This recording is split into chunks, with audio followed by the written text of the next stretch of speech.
வணக்கம். அன்பே மொழி. நாம் திரும்பும் திசையெல்லாம் பெண் தெய்வங்களின் திருத்தலங்களாக எங்கும் காணப்படுகின்றன.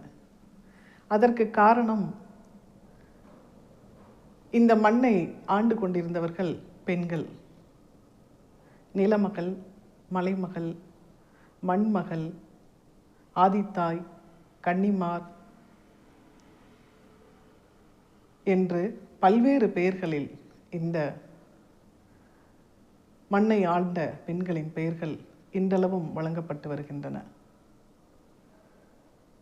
பெண் கையில் அதிகாரம் இருந்த பொழுது தன் இனத்தை காக்க வேண்டும் என்ற பெரிய பொறுப்பு பெண்ணிடம் இருந்ததால் இயற்கை பெரிய அளவில் பாதுகாப்பாக அதன் சமநிலை கெடாமல் இருந்து வந்தது.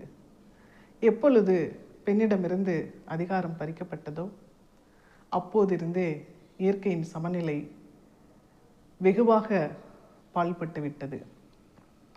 அந்த சமநிலை கெடாமல் இருக்க பெண்ணிடம் அதிகாரம் இருக்க வேண்டும், பெண்ணிடம் கல்வி இருக்க வேண்டும், பெண்ணிடம் மதிப்பும் மரியாதையும் உயர்ந்து இருப்பதற்கான வேலைகளை பெண்கள் செய்ய வேண்டும்.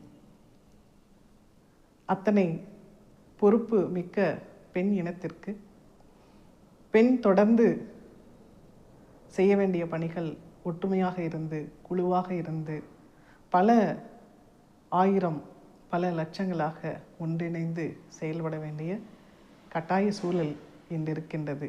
இயற்கையை பாதுகாக்க பெண்ணிடம் உரிமையும் அதிகாரமும் வேண்டும். நன்றி.